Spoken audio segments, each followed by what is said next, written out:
Hello dear students, welcome to this amazing session and prelims के लिए अब बहुत ही कम दिन बचे हैं एंड लास्ट मोमेंट पे जैसे मैंने हमेशा से आपसे कमिटमेंट किया है क्लासेस के दौरान कि एग्जाम के लास्ट 10 डेज में लास्ट 7-8 डेज में I will be coming out with certain series जो ज़्यादा आपका टाइम नहीं लेगी, 10-15 मिनट 20 मिनट मैक्सिमम।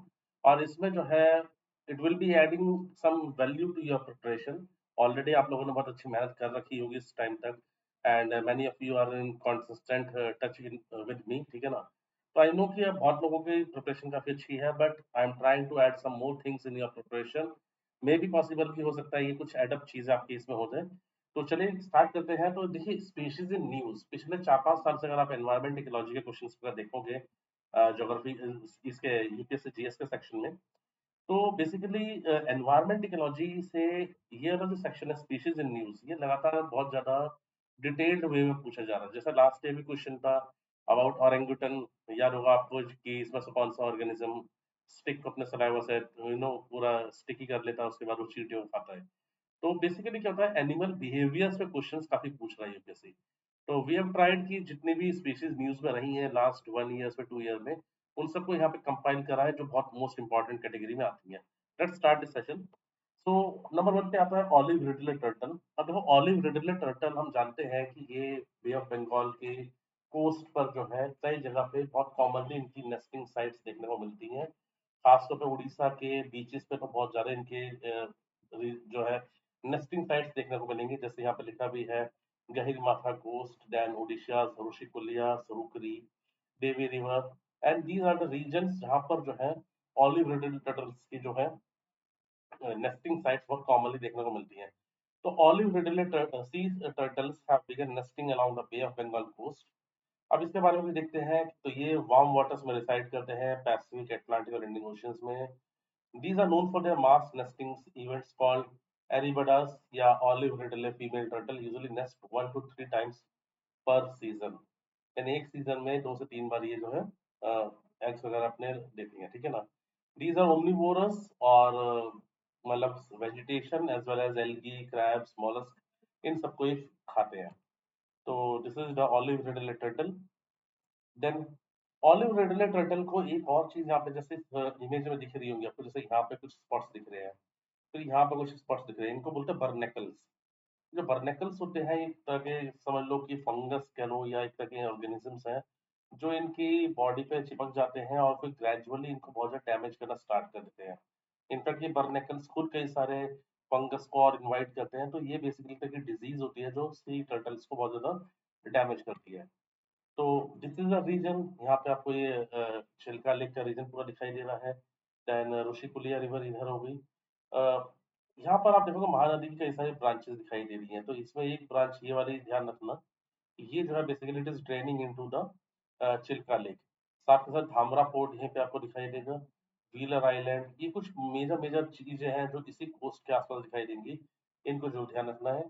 जहाँ बात करते हैं इस ऑलिव रेडले टर्टल के बारे में, तो ये वाइल्ड लाइफ प्रोटेक्शन एक्ट 1972 के शेड्यूल 1 में लिस्टेड है। आईयूसीएन की रेड लिस्ट में वल्नरेबल कैटेगरी में है और साइट्स की अपेंडिक्स 1 में है। नेक्स्ट आते हैं पेंगोलिन। अब पेंगोलिन देखो, अपने जो इसकी स्किन होती है, इस स्किन की वजह से ये इसको नेचुरल जो जनरल जो ऑर्गेनिजम्स है उनसे प्रोटेक्शन भी मिलती है। लेकिन ये अपनी स्किन की वजह से इसका सबसे ज्यादा जो है शिकार ह्यूमंस कर रहे हैं। इसको पर्स से बनाने से लेकर कई सारे लेदर इंडस्ट्री में जो है इसको यूज किया जाता है। तो पेंगोलिन जो है basically it is earn eater. ये बेसिकली क्या है कि जो मतलब इसका जो माउथ है बेसिकली वो एक तरीके से समझ लो कि एक वैक्यूम क्लीनर की तरह एक्ट करेगा। And it will B it will be eating termites, चींटियां या टर्माइट्स जो दीमक वगैरह होती है उनके बिलों में घुस के बेसिकली ये जो है इसको खा लेती है। So basically on the occasion of world pangolin day, ये कब मनाया जाता है? 18 फरवरी को मनाया जाता है, ठीक है। और जिसमें ये दिखाया गया है कि ये पेंगोलिन्स के ट्रेड में, इलीगल ट्रेड में बहुत ज्यादा इंक्रीमेंट हुआ है between the time period of 2018 to 2022। It is the most trafficked animal globally. Then it is the only mammal wholly covered in scales. Then it eats ants, termites, and larvae. ठीक है। Then Indian pangolin and Chinese pangolin are found in India. Indian pangolin is widely distributed in India except in the arid regions, high Himalayas and the northeast. Then habitats इसका अगर बात करेंगे तो कहाँ पे है, तो ये basically it includes tropical and flooded forest, thick bushes, cleared and cultivated areas and savanna grasslands. ये इसके नेचुरल हैबिटेट है. तो अगर इसके स्टेटस की बात करते हैं तो पेंगोलिन का भी जो आईयूसीएन रेड लिस्ट है वो बेसिकली एंडेंजर्ड कैटेगरी में स्कोर दिया हुआ है, ठीक है. और जो चाइनीज पेंगोलिन है वो क्रिटिकली एंडेंजर्ड है, साइट्स की अपेंडिक्स 1 में है. And again wild life protection act के शेड्यूल 1 में है. साइट्स है convention for international trade in endangered species. ये बेसिकली ग्लोबल ट्रीटी है जिसमें जो मेंबर कंट्रीज हैं वो बाकी की कंट्रीज को नोटिफाई करती हैं कि उनके देश में कुछ स्पीशीज है जो प्रोटेक्टेड है. तो बेसिकली क्या होता है, इंटरनेशनल ट्रेड को ये सारी कंट्रीज मिलकर जो है रेगुलेट करती हैं. And they keeps a very close watch on the you know mobilisation of these species कि ये किसी दूसरी मेंबर कंट्री में प्रोटेक्टेड तो नहीं है. एंड नेक्स्ट आगे चलते हैं, एलिफेंट्स पे आते हैं. तो president Droupadi Murmu took part in Gaj Utsav at Kaziranga National Park to mark 30 years of Project Elephant. अब प्रोजेक्ट एलिफेंट एक बहुत ही एक हम कह सकते हैं कि एक सक्सेसफुल प्रोजेक्ट रहा है, जस्ट लाइक प्रोजेक्ट टाइगर. और एलिफेंट्स की बात करेंगे तो it is the largest land mammal. And then elephant tusks are the extended teeth that serve many purposes. Then, led by matriarch, elephants are organized into complex social structures of females and calves. Male elephants tends to live in isolation or small bachelor groups. Basically क्या है कि head जो है वो female है यहाँ पर, right. A single calf is born, ये बहुत इंपॉर्टेंट है कि जेस्टेशन पीरियड जो इनका है वो 22 मंथ्स का है. तो it is longest of any mammal, ठीक है. देन सबसे बड़ी बात है कि इट इज अ की स्टोन स्पीशीज. तो की स्टोन स्पीशीज क्यों बोल रहे हैं, क्योंकि it helps in dispersal of seeds and prevention of overgrowth of plants. ठीक है, तो की स्टोन स्पीशीज कौन सी स्पीशीज होती है, ये ऐसी स्पीशीज होती है जो एनवायरनमेंट को या इकोसिस्टम को बैलेंस्ड रखने के लिए या उसका बैलेंस बनाए रखने में बहुत ज्यादा हेल्प करती हैं, जैसे स्नेक्स. तो अगर स्नेक्स जो है बेसिकली सारे खत्म हो जाएंगे तो रैट्स की पॉपुलेशन ओवरनाइटली बहुत ज्यादा इंक्रीज हो जाएगी, ठीक है. तो रैट्स की पॉपुलेशन अगर बहुत ज्यादा एक्सप्लोसिवली अगर इंक्रीज हो जाती है तो it will be a threat to the food security as well. Then तो आईसीएन रेड लिस्ट में ये एंडेंजर्ड कैटेगरी में है. एंड देन अगेन साइट्स के अपेंडिक्स 1 में है. वाइल्ड लाइफ प्रोटेक्शन एक्ट 1972 के शेड्यूल 1 में है. आगे चलते हैं. Asian elephant and African elephant में बेसिक डिफरेंस होता है उसके ईयर्स का. तो Asian elephants have smaller ears as compare to the African elephants. ये बिकॉज एलिफेंट्स जो है बेसिकली अपने ईयर्स और अपने टेल के थ्रू अपने बॉडी के टेम्परेचर को रेगुलेट करते हैं. आगे चलते हैं गाइस. तो यहाँ पर हमारे देश में एलिफेंट कॉरिडोर्स बने हैं. अब ये जो रिपोर्ट है क्या कहती है कि यहाँ जो है बेसिकली इंडिया में 60 न्यू कॉरिडोर्स को आइडेंटिफाई किया गया है, ठीक है. अब कॉरिडोर्स क्यों बनाए जाते हैं, कॉरिडोर्स इसलिए बनाए जाते हैं कि एक रीजन से, एक प्रोटेक्टेड रीजन से दूसरे प्रोटेक्टेड रीजन पे अगर कोई एलिफेंट या कोई भी वाइल्ड एनिमल मूव कर रहा है तो उसको एक बहुत ही नेचुरल पैसेज मिल जाए. ऐसा ना हो कि वो हाईवे पे आ जाए, रेलवे लाइंस पे आ जाए. तो ऐसे कंडीशन में क्या होता है, मैन एनिमल कॉन्फ्लिक्ट बढ़ने के चांसेस बहुत ज्यादा बढ़ जाते हैं. और इस मैन एनिमल कॉन्फ्लिक्ट में ह्यूमंस का जो लॉस होता ही है, लेकिन अल्टीमेट जो लॉस है वो किसी एनिमल या किसी ऑर्गेनिज्म का ही होता है, ठीक है. So basically centre has identified over around 60 new corridors used by elephants for movement between two habitats. तो ये पूरे कंट्री में लगभग 150 है. वेस्ट बंगाल में हाईएस्ट एलिफेंट कॉरिडोर्स मिलेंगे, ठीक है. Then the report mapped 150 elephant corridors in 15 states, categorizing them into four geographic regions: northern, northeast, east, central and southern. अब ये चीज आप पढ़ लेना, बाकी चीज यहाँ पर जो भी है ये, ठीक है. देन स्लॉथ बियर पे आते हैं. अब स्लॉथ बियर बेसिकली आपको जो है ड्राई एंड मॉइस्ट फॉरेस्ट दोनों मिलेंगे, लेकिन इसके साथ साथ ग्रासलैंड में मिलेंगे. मतलब अगर हम स्लॉथ बियर की बात करेंगे तो कई तरह की, मतलब कई मेजोरिटी ऑफ दो जो हमारी कहते हैं ना कि क्लाइमेट कंडीशंस है उसमें सर्वाइव कर सकता है, ठीक है. तो क्रीम कलर्ड वी और Y shape usually marks their chest. Omnivore feeding होती है, ये basically mango, fig, termite, ants ये सब खाते हैं. इसके पोटेंशियल प्रेडेटर्स कौन कौन से, तो जैकल्स, वाइल्ड डॉग्स और लेपर्ड्स, ये इसके जो है सबसे मतलब मेन प्रेडेटर्स की कैटेगरी में आता है. In India, sloth bear breeds in late spring to early summer. In the weeks to months before birth, the female may exhibit denning behavior where She digs a den or prepares a space in a cave. ठीक है. Sloth bear adapts their sleep-wake cycle to their environment and may be on a nocturnal, diurnal और crepuscular schedule. ठीक है. यानी कि nocturnal हो गया कि रात में एक्टिव है, डायरनल हो गया कि डे या नाइट में एक्टिव रह रहा है, क्रेपस्कुलर हो गया यानी कि अ, सुबह के टाइम पे और मतलब सनसेट और सनराइज के टाइम के आसपास ये एक्टिव हो जाएंगे. तो डिपेंड करता है कि कैसे हैबिटेट में रह रहे हैं और कौन कौन से प्रीडेटर से इनको खतरा रहता है. ठीक है. Exploited as dancing bear by the nomadic tribe Kalandar community members. तो आपने देखा भी होगा कि बियर्स वगैरह को जो है तमाशा वगैरह दिखाने के लिए कई कम्युनिटी, कुछ ऐसी कम्युनिटीज हैं जो इनको पालती हैं, इनको ट्रेन करती हैं और जैसे मदारी जैसे होते हैं ना, मदारी टाइप में इसका काम लिया जाता था. तो स्लॉथ बियर की बात करेंगे तो आईयूसीएन की रेड लिस्ट में वल्नरेबल है और साइट्स के अपेंडिक्स 1 में है and wildlife protection act 1972 के शेड्यूल 1 में है ये. आगे चलते हैं गाइस. लेसर फ्लेमिंगो की बात करते हैं. लेसर फ्लेमिंगो भी है और एक ग्रेटर फ्लेमिंगो भी है. तो basically after prolonged absence of lasting 6 years, lesser flamingo has return to Pulicat lake. 6 साल से लगभग ये एब्सेंट थी या यहाँ पे स्पॉट नहीं हो रही थी, लेकिन लगभग 6 साल के टाइम पीरियड के बाद ये दोबारा यहाँ पे स्पॉट की गई है.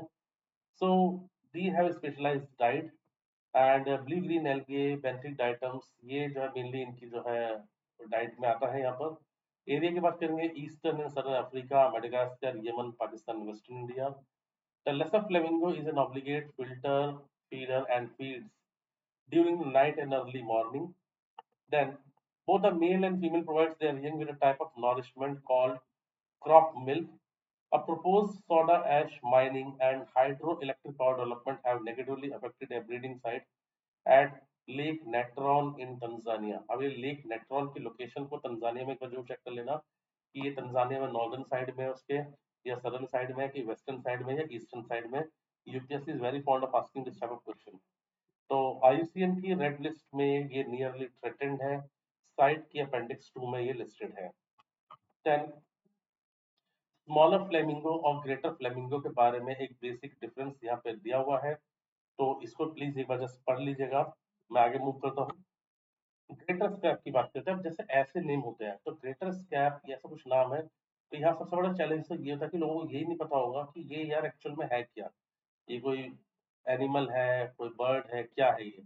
तो basically greater scrap is a diving duck और इसको जो है सदंगमन बोलते हैं लोकली. और ये माइग्रेटरी बर्ड है जो ये एशिया, यूरोप और यूएस और कनाडा में पाई जाती है.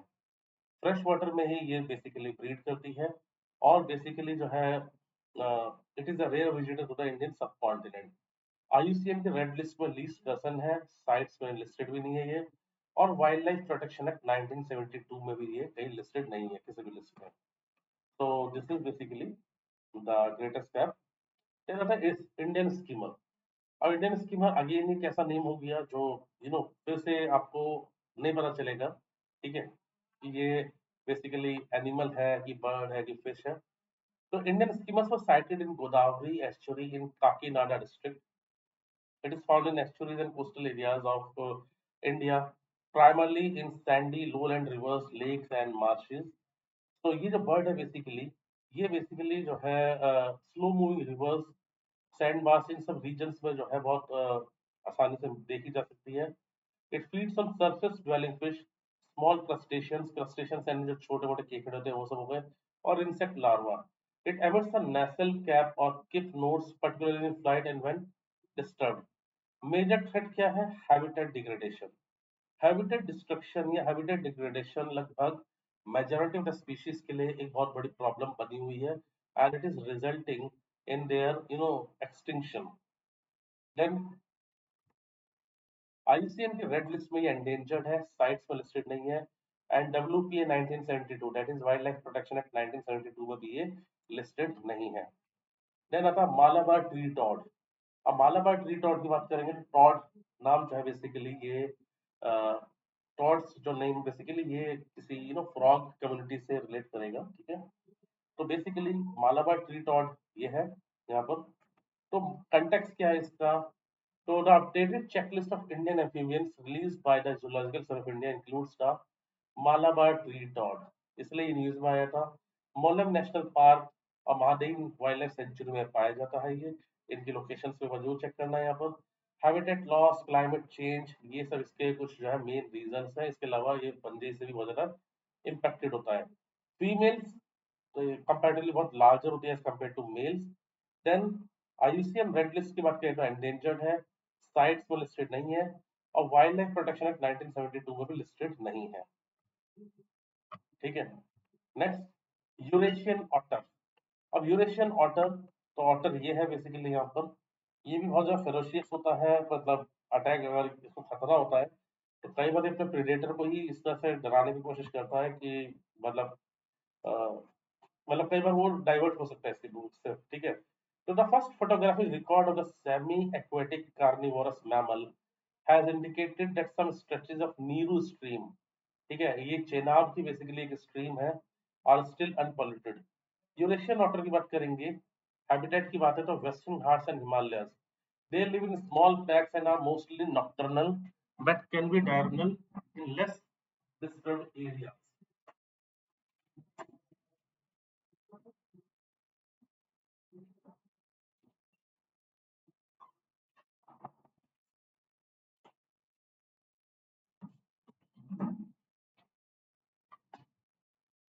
They live in small packs and are mostly nocturnal, but can be diurnal in less disturbed areas.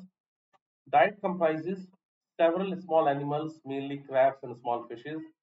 It is regarded as a flagship species and indicator of high quality aquatic habitats. Now, what is this flagship species? ये flagship species होती है वो species जिनको protect करते हुए आप पूरे ecosystem को ही प्रोटेक्ट कर जाते हैं। ठीक है। इस फ्लैगशिप स्पीशीज को एज अ ब्रांड भी यूज किया जाता है, जैसा प्रोजेक्ट टाइगर। तो जब हम टाइगर प्रोजेक्ट टाइगर हमने लॉन्च किया टाइगर्स को कंजर्व करने के लिए, उनको सेव करने के लिए, तो ऐसा नहीं कि इस प्रोसेस में सिर्फ टाइगर ही सेव हुए हैं। उस पूरे इकोसिस्टम में यानी बहुत सारे हर्बीवोर्स, बहुत सारे प्राइमरी कार्निवोर्स, ये सब भी उसमें ऑटोमेटिकली प्रोटेक्ट हो गए। तो फ्लैगशिप स्पीशीज का मतलब ये हो गया जो जिनको बेसिकली हमने फ्रंट पे रखा है as a brand to protect the entire ecosystem. तो यूरेशियन ऑटर जो है आईयूसीएन रेड लिस्ट में नियरली थ्रेटेंड कैटेगरी में आता है। साइट्स के अपेंडिक्स 1 में है। वाइल्ड लाइफ प्रोटेक्शन एक्ट 1972 के शेड्यूल 2 में लिस्टेड है ये। शेड्यूल 1 में कोई स्पीशीज अगर लिस्टेड है तो अगर उसको आपने शिकार कर रहा, उसका हंटिंग किया, तो it will B attracting maximum punishment. और शेड्यूल 2 में वही चीज थोड़ी सी कम हो जाती है। Next, smew duck. अब स्न्यू डक यहाँ पे जैसा ऑलरेडी लिखा हुआ है, ठीक है, तो स्न्यू डक अगर लिखा है तो यहाँ पे इसके बिहेवियर के एस्पेक्ट को कुछ पूछ सकता है ये, ठीक है ना। So it is a rare and elusive duck species visits Kashmir after 116 years. तो ये बेसिकली मिलती कहाँ पे, यूरेशिया और यूरोप के रीजन में मिलती है। It has a hooked tip, ये है यहाँ पर।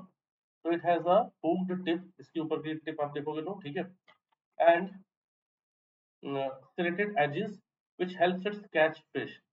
आईयूसीएन की रेड लिस्ट में लीस्ट कंसर्न है, साइट्स पे भी लिस्टेड नहीं है। वो WPA 1972 के में भी लिस्टेड नहीं है। तो सीधी सी बात है, इसके बारे में बस एक जनरल आइडिया होना चाहिए। देन आता है मैंग्रोव पिटा बर्ड्स। तो the first ever census of mangrove pitta birds was carried out in Odisha, found in Bhitarkanika in Odisha and Sundarbans in West Bengal. तो यहाँ पे पहली चीज तो तुम्हें ये याद रखना है कि भितरकनिका में कौन सी रिवर ड्रेन होती है। ठीक है। कौन सी रिवर यहाँ पे ड्रेन होती है, इज इट महानदी और ब्राह्मणी? कमेंट बॉक्स में जरूर लिखना है इसको। It is brightly coloured bird with black mask, green and black wings and a yellow belly. Census was conducted using a point count method where direct sightings and chirping sounds were used to count the birds. अब ये क्या है, it is a bio indicator of the health of mangrove forest. Bio indicator species होती हैं कि इन species को देख के आप आइडिया लगा पाते हो कि जो पूरा इकोसिस्टम है उसकी हेल्थ कैसी है, whether it is in danger और it is in safer condition. ठीक है। तो it feeds on crustaceans, insects and mollusks. In India, it is restricted to mangrove patches like Sundarbans, Bhitarkanika National Park, and parts of Andhra Pradesh. IUCN red list में ये nearly threatened है, CITES में listed भी नहीं है, और WPA 1972 में भी ये लिस्टेड नहीं है। Then spotted pond turtle. Spotted pond turtle news में आया था क्योंकि काजीरंगा नेशनल पार्क में कुछ लोगों ने इस टर्टल को मतलब मार के खा लिया था, ठीक है ना। तो इसके कुछ और भी नेम है, जैसे black pond turtle, black spotted turtle, Hamilton terrapin. Distribution है तो north and north eastern Indian subcontinent. तो ये है बेसिकली आपका ये टर्टल, ब्लैक स्पॉटेड टर्टल। और आईयूसीएन की रेड लिस्ट में एंडेंजर्ड है, साइट्स के अपेंडिक्स 1 में है, and wildlife protection act 1972 की शेड्यूल 1 में है। तो इंपॉर्टेंट है ये तीनों ही चीजें यहाँ पर, ठीक है ना। They are mainly carnivorous and feed on snails and insects larva. However, vegetative material has also been found in some of the digestive tracts. सीधी सी बात है, ये भी हम ह्यूमंस की तरह कुछ दिन वेजिटेरियन रहते होंगे, कुछ दिन नॉन वेजिटेरियन, यानी मंगलवार को, शनिवार को एंड थर्सडे को ये वेजिटेरियन बन जाते होंगे। वेल, जोक्स अपार्ट, तो यहाँ पे ध्यान रखना कि they are mainly carnivorous. Females are slightly larger than males, and spotted pond turtles are crepuscular species that are most active at twilight. Next, alligator garfish. अब एलिगेटर गारफिश कुछ ऐसी दिखाई देती है। आईयूसीएन के लिस्ट इसकी दिख रही है, आईयूसीएन रेड लिस्ट में लिस्ट कंसर्न है, साइट्स में नॉट लिस्टेड। डब्ल्यूपीए 1972 में भी ये नॉट लिस्टेड है। देन कंटेक्स्ट की बात करते हैं तो it is a non native alligator garfish was found in one of Kashmir idyllic lakes. Alligator garfish की बात करेंगे, it is a ray finned euryhaline fish and the largest species in the gar's family. Distribution northern Central America and also in Mexico. Feature being a predator fish, obviously carnivore हो, ये predator है तो ठीक है। वैसे भी अगर इस तरह का अगर ये इस तरह की बीक बनी हुई है तो ये कार्निवोरस ही है, ताकि ये छोटे इंसेक्ट्स को, छोटी मछलियों को आराम से खा सके। हिमालयन ब्राउन बियर की बात करेंगे, तो हिमालयन ब्राउन बियर का साइट्स का स्टेटस है अपेंडिक्स 1 में लिस्टेड है, और वाइल्ड लाइफ प्रोटेक्शन एक्ट के भी शेड्यूल 1 में लिस्टेड है ये। तो कंटेक्स्ट की बात करते हैं तो ये basically it was captured by the Jammu and Kashmir wildlife department in Handwara district. It is one of the largest carnivore in the highlands of Himalayas. They inhabited altitude ranging from 2000 to 25 meter, ठीक है। तो tree line से above basically मिलते हैं। Tree line का मतलब क्या हुआ, माउंटेन्स पे ट्रीज के पाए जनरली आखिरी लिमिट को हम बोलते हैं ट्री लाइन। तो उसके ऊपर ये पाया जाता है बेसिकली जो भी पास्चर रीजन्स होंगे फिर। देन इसके बाद आप देखेंगे तो they are nocturnal and their food consist of insects, small crustaceans, alpine bulbs, roots of plants, domestic goats, sheep and voles. Rodent है ये बेसिकली, ठीक है ना, जो वोल होता है रोडेंट है। देन यहाँ पे कुछ इसकी लोकेशंस वगैरह है, ये इसको देख लेना। And they undergoes hibernation around October and emerges around April and May. Then after this आती है सी बटरफ्लाई। तो this is sea butterfly here. तो threats to survival of sea butterfly due to rising ocean acidification. अब ocean acidification क्यों ज्यादा हो रहा है, तो इसका रीजन ये है कि कोस्टल एरियाज में जो मैंग्रोव्स है हम उनको काट रहे हैं, ग्लेशियर्स मेल्ट हो रहे हैं। इन ग्लेशियर्स और इन मैंग्रोव्स के पार्ट एरियाज में जो है बहुत सारा ब्लू कार्बन स्टॉक जो स्टोर्ड रहता है। ये ब्लू कार्बन स्टॉक होता क्या है, तो बेसिकली जो डेड प्लांट्स एंड ऑर्गेनिजम्स होते हैं, मैरीन ऑर्गेनिजम्स, ये जब मर जाते हैं तो इनकी डिकम्पोज्ड बॉडी जो है कार्बनिक मटेरियल में कन्वर्ट होकर जो है इन्हीं सब रीजन्स में ट्रैप हो जाती है। बाद में क्या होता है कि अगर आप इन मैंग्रोव्स को काटते हो या ग्लेशियर्स मेल्ट होते हैं, तो जो ट्रैप्ड ब्लू कार्बन है वो वापस ओशन में रिलीज हो जाता है, और ये ओशनिक वाटर को बहुत ज्यादा एसिडिक बना देता है, ठीक है। ये ओशनिक वाटर को बहुत ज्यादा एसिडिक बना देता है। Sea butterflies use muscular feet as flappers for swimming in water, earning the name sea butterfly. They are hermaphrodites, that is having both male and female reproductive organs. They have a calcified transparent shell which helps them to adapt to ocean's acidity. अब जो इनका transparent shell है calcium का है, अब इनको oceanic acidification से क्यों प्रॉब्लम होगी, क्योंकि कार्बन डाइऑक्साइड, ये कार्बन जो है ओशियनिक वाटर में रिएक्ट करेगा और बनाएगा कार्बोनिक एसिड, और कार्बोनिक एसिड ऐसे कैल्शियम स्ट्रक्चर्स को बहुत तेजी से डाइल्यूट कर देता है, बहुत तेजी से उनको वीक कर देता है। फिर आता है पिग्मी हॉग। तो दिस इज पिग्मी हॉग। तो pygmy hog is the smallest, rarest and indicator species of wild pig in the world. It is native to alluvial grasslands in the foothills of the Himalaya. It is one of the mammal that builds its own home complete with a roof. अब ये बहुत interesting fact है यहाँ पे कि complete with a roof. Its viable population is found in the Manas Tiger Reserve in Assam. ICN की red list में critically endangered है, साइट्स के अपेंडिक्स 1 में है, and wildlife protection act 1972 के भी शेड्यूल 1 में है।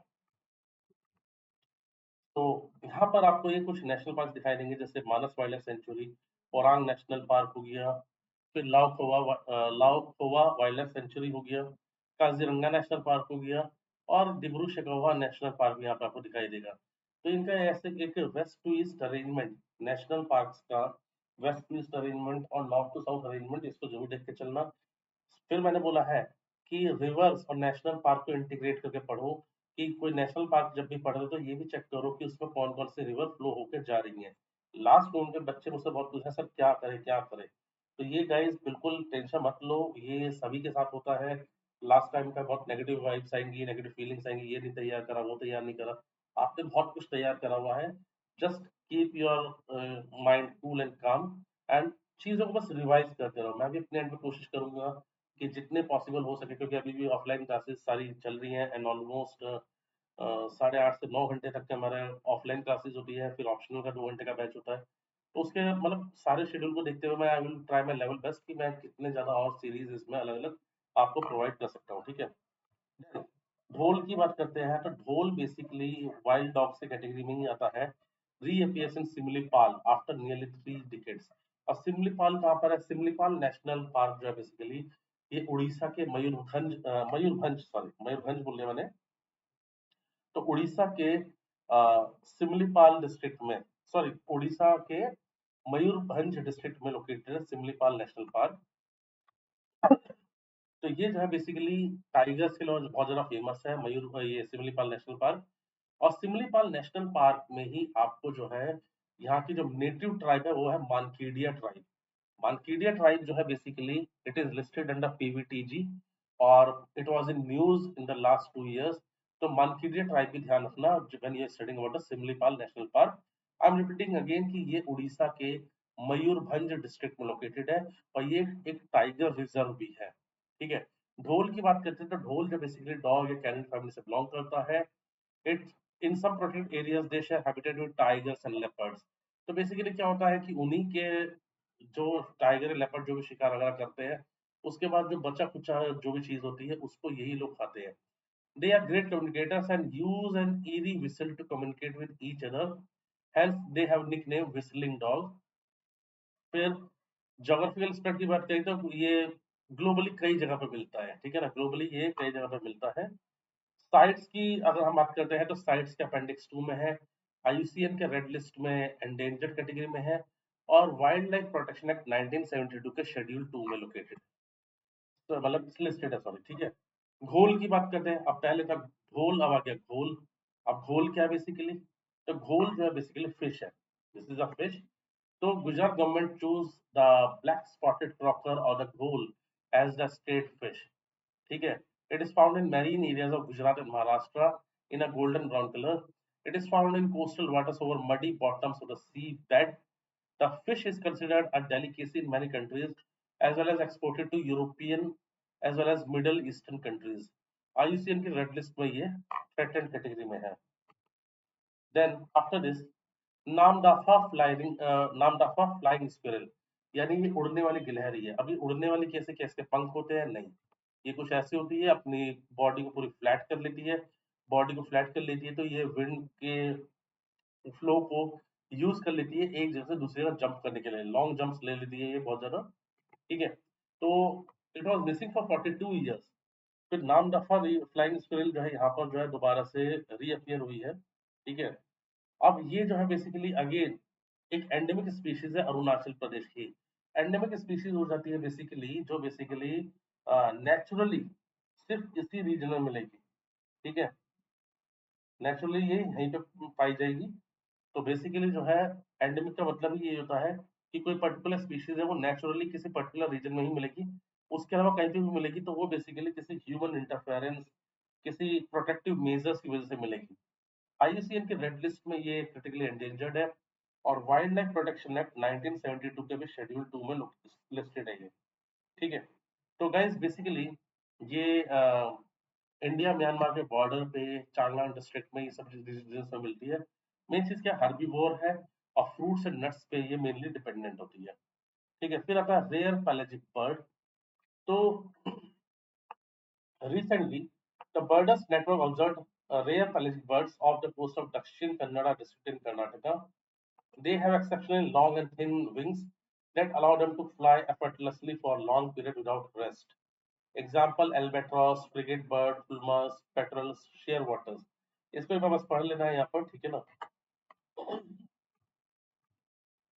था साइबेरियन टाइगर। अब साइबेरियन टाइगर देखो, मैंने आपको बताया कि टाइगर्स की स्पीशीज कई सारी है, ठीक है ना।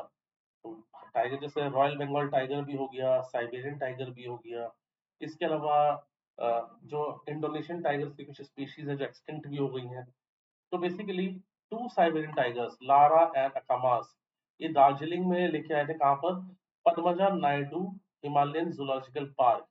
कहाँ से लाए थे, साइप्रस से। साइप्रस कहाँ पर है, साइप्रस है वेस्ट इसमें मेडिटेरेनियन सी में, ठीक है। साइप्रस है मेडिटेरेनियन सी में, इसराइल के कोस्ट से थोड़ा दूर है। और साइप्रस जो है बेसिकली दो कंट्रीज के फंडिंग के थ्रू ही चलता है।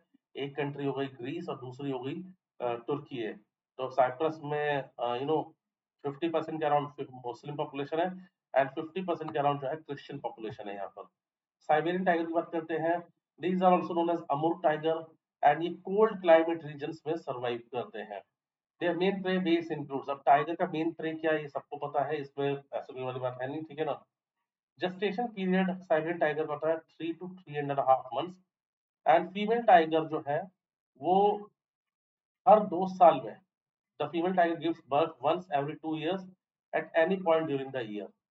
Amur tiger coat color is a lighter orange than other tiger subspecies and becomes even more so in winters.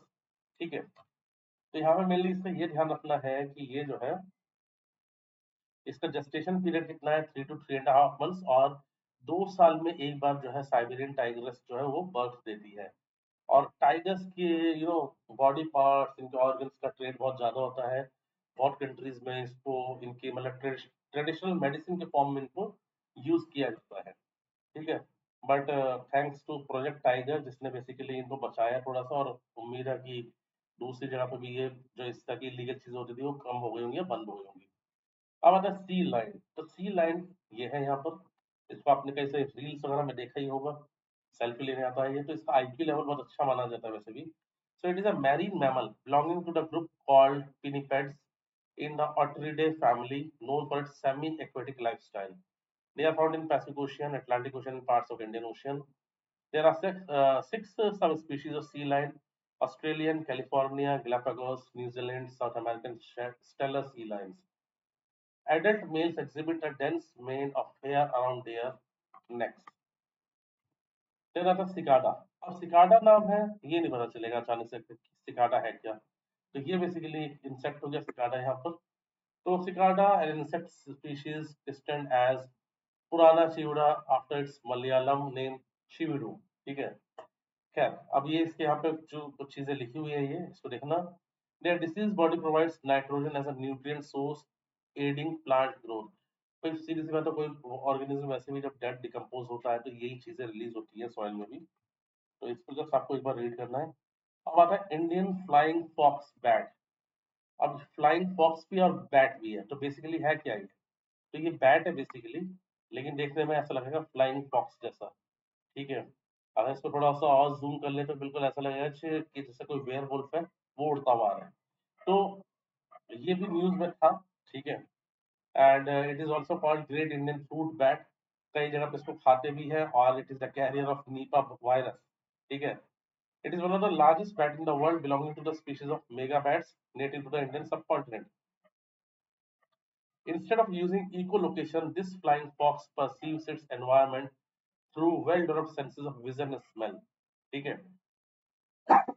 तो ये थोड़ी यूनिक है इसमें कि नॉर्मली जो बाकी के जो बैट्स हैं तो वो बेसिकली साउंड वेव्स को यूज करते हैं अपने आसपास के एरिया को आइडेंटिफाई करने के लिए, but they can vision and they can smell.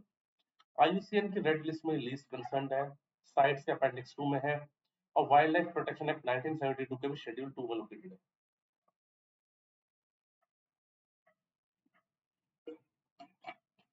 ठीक है, वाइल्ड लाइफ प्रोटेक्शन एक्ट 1972 के भी शेड्यूल 2 में लिस्टेड है। तो guys this is all about this session, ठीक है ना। उम्मीद करता हूँ कि कुछ 1% 2% वैल्यू एडिशन से जरूर हुआ होगा।